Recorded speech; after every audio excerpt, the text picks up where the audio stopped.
Karine Rappold, épouse, mère de 3 enfants. Elle travaille à son compte en tant qu'indépendante comme coach familial.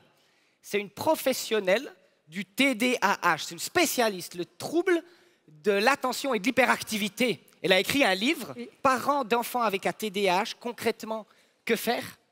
Elle forme des professionnels. Et puis, tu es une femme inspirante et passionnée de Dieu. J'espère. Je vous la laisse. Merci. Bonjour à tous. Je suis contente d'être enfin devant vous aujourd'hui parce que je vous ai déjà beaucoup parlé cette semaine, surtout le soir avant de m'endormir. Donc il est temps que ça commence. Alors aujourd'hui, j'aimerais parler avec vous sur ce thème de la famille comme un lieu de transmission. Mais dans nos familles, souvent, les transmissions se passent de manière inconsciente, involontaire, incontrôlée. Et c'est l'accent que j'aimerais mettre sur mon propos ce matin. Il y a quelques années, j'étais dans une soirée avec plusieurs personnes et l'une d'elles connaissait mon papa. Elle a commencé à en parler en disant « Ah, mais ton papa, mais c'est quelqu'un d'incroyable, un pionnier. Il ose se lancer dans des rêves complètement fous et les réaliser. » Il avait bien raison. Et si vous le croisez aujourd'hui, demandez-lui sur quel projet il est en ce moment. Ça en vaut la peine. Mais dans cette soirée, alors que cet homme parlait de mon papa, je me suis rendu compte que j'avais cette même capacité. Moi aussi, je suis capable de rêver grand, de me lancer dans des rêves un peu fous, d'ailleurs on me l'a des fois dit, de pouvoir être prudente, mais pas trop des fois, pour justement aller au bout de mes rêves. Et cette capacité que j'ai, c'est mon papa qui me l'a transmis. Et c'est ce que j'ai réalisé pendant cette soirée. Alors que cet homme parlait, j'ai réalisé que c'est mon papa qui m'avait transmis cette capacité de rêver grand. Et je lui en suis très reconnaissante. J'espère aussi d'ailleurs la transmettre à mes enfants. Mais maintenant, quand on parle de transmission inconsciente, involontaire et incontrôlée dans nos familles, ça se peut aussi que ce soit des transmissions un petit peu moins positives. Ceux qui me connaissent ou qui googleront mon nom à la fin de ce talk trouveront 4 lettres. À côté de mon nom, on en a parlé tout à l'heure, c'est le TDAH. Le trouble de déficit de l'attention avec ou sans hyperactivité. C'est un trouble neurodéveloppemental, un trouble qui se transmet, que j'ai reçu, que j'ai moi-même transmis, sans en avoir aucun contrôle. Et il faut apprendre à vivre avec, et j'y reviendrai tout à l'heure. Mais dans nos familles, il y a toutes sortes de choses qui se transmettent. Au-delà des troubles neurodéveloppementaux, il y a des aspects génétiques, des aspects de maladie, des croyances, des peurs, des habitudes. Mais une autre manière dont je crois que la transmission dans nos familles se fait à l'heure actuelle de manière inconsciente, involontaire et incontrôlée, c'est par le rythme de fou dans lequel on vit. On ne s'arrête plus. On est constamment bombardé de tous côtés. Et des fois, on n'a plus assez de temps pour cette connexion de cœur à cœur qu'on aimerait, je crois, tous vivre dans nos couples et avec nos enfants. Dans ma pratique professionnelle, j'entends régulièrement des parents me dire « c'est trop tard.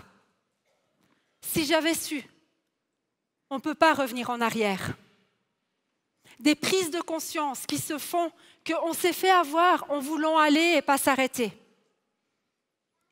Je crois profondément que rien n'est jamais perdu. C'est vraiment une de mes valeurs et c'est ce que j'essaie de transmettre à ces familles. Et j'aime beaucoup pour cela l'histoire de Joseph que je vous invite à relire. Joseph, Dieu a utilisé toutes les étapes de sa vie pour en faire quelque chose de grand. Mais alors qu'il se trouvait en prison, en Égypte, il a dû faire un choix. Il a dû décider de la perspective qu'il allait donner à la situation dans laquelle il était.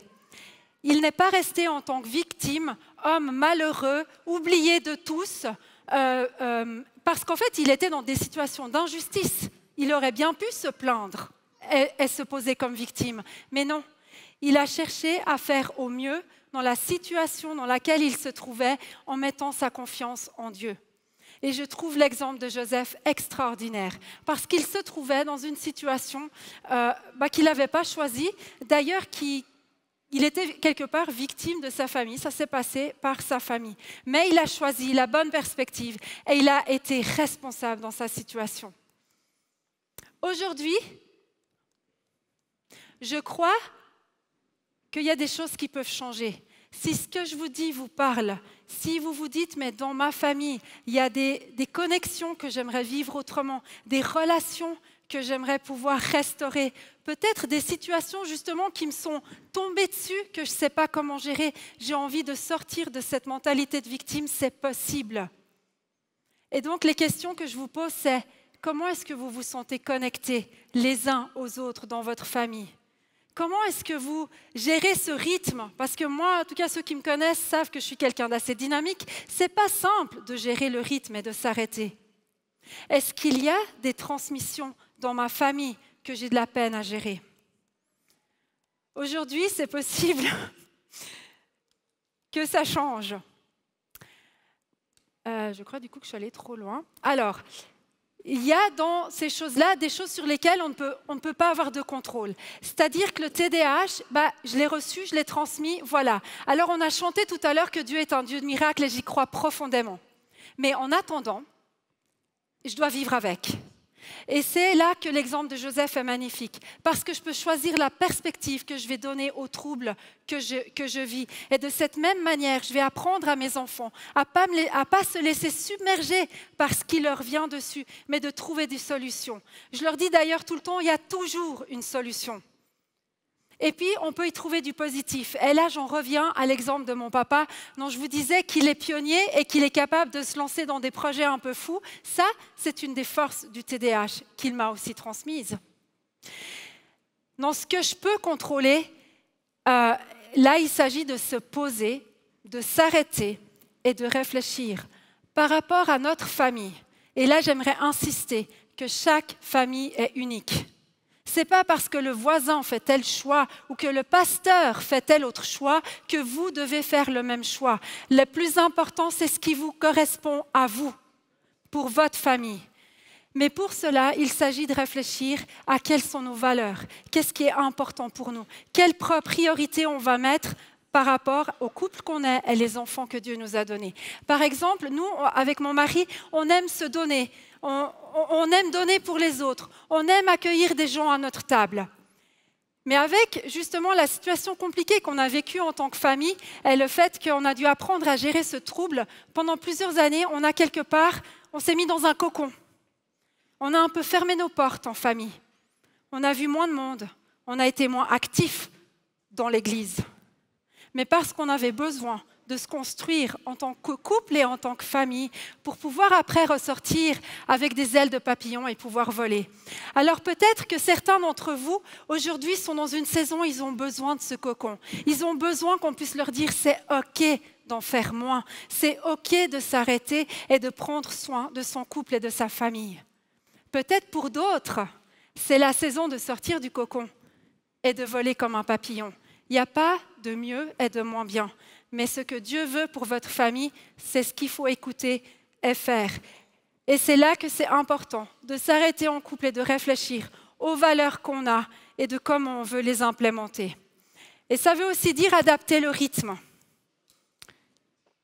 Parce que si on est toujours en train de courir partout, on a de la peine à avoir des échanges en profondeur. Dans notre famille, on essaye de s'arrêter un jour par semaine, ou on va dire en tout cas une demi-journée, soyons honnêtes, pour essayer de s'approcher un petit peu le plus possible d'un rythme un peu sabbatique aussi. Et ce qu'on remarque, c'est quand on n'a plus de bus à prendre, des horaires à tenir, des choses à faire, des devoirs à faire pour les enfants, tout d'un coup, la connexion qu'on peut avoir, elle est différente. On le sait tous pour nos couples, qu'on doit prendre du temps à part.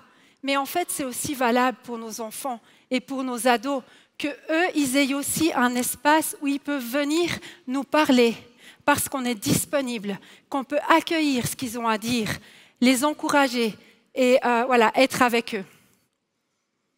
Une amie m'a écrit récemment, suite à la lecture de mon livre, « Depuis 1 an, j'apprends à plus penser à moi, à être plus égoïste au lieu de tout donner aux autres. Et tu sais quoi ? Tout tout se passe beaucoup mieux dans notre famille depuis que je me sens mieux et plus reposée. Et là, je m'adresse aux mamans. Je suis désolée, c'est vrai, en tant que maman, on a cette capacité à, si on est stressé, on stresse tout le monde. Si on n'est pas stressé, on déstresse tout le monde. C'est peut-être que chez moi, mais je ne crois pas. Et donc, c'est important en tant que maman aussi de prendre soin de soi. Parce qu'en fait, quand vous vous fermez aussi vous-même dans votre cocon de maman et que vous prenez soin de vous, je vous assure que c'est tout le reste de la famille qui sera béni.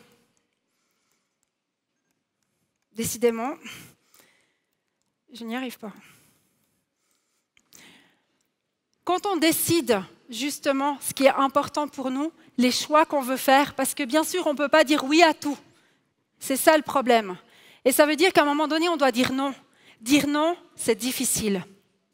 Ce que j'aimerais vous dire aujourd'hui, c'est que quand on dit non, ce n'est pas de la faiblesse, ce n'est pas de la lâcheté, ce n'est pas être égoïste. Dire non, c'est courageux. C'est oser se tenir aussi pour ce qu'on croit. Quand on dit non à quelque chose, on dit oui à une autre. Ce n'est jamais qu'un non, c'est aussi un oui. Alors moi, aujourd'hui, avec vous, en conclusion, j'aimerais dire oui à des connexions plus profondes en famille pour pouvoir être sel et lumière dans un monde qui en a besoin. Merci.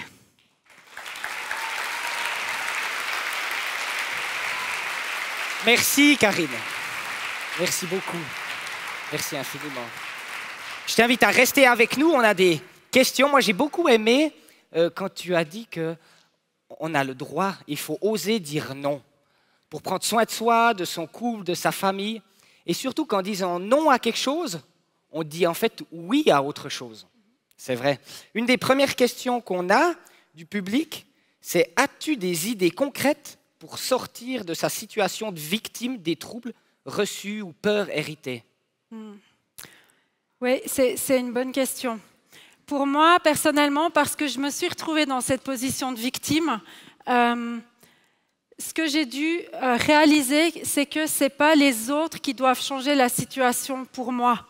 J'ai dû réaliser en fait que peut-être il n'y a rien à l'extérieur, que ce soit une chose ou des gens qui vont changer, mais c'est moi qui dois me prendre en main en fait. Je ne dois pas attendre des autres, mais je dois moi me positionner et moi décider ce que je veux croire. Bien sûr avec l'aide de Dieu, hein, pas moi mais avec Dieu, mais pas attendre des autres. Je ne sais pas si c'est clair. C'est très clair. Mais alors si on est seul, quel conseil tu peux donner au quotidien? Oui, eh ben, ça c'est très important parce que je crois qu'on a beaucoup besoin de s'entourer de gens qui nous comprennent, de gens qui vont aussi nous tirer vers le haut.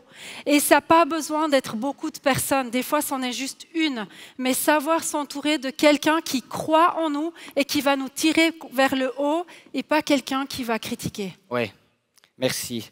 Et puis enfin la dernière, comment trouver un bon équilibre entre le diagnostic qui étiquette et victimise et les outils que ça offre une fois identifiés? Oui, alors ça, je pourrais vous en parler longtemps. Et c'est une question qui revient souvent. On a peur de poser une étiquette.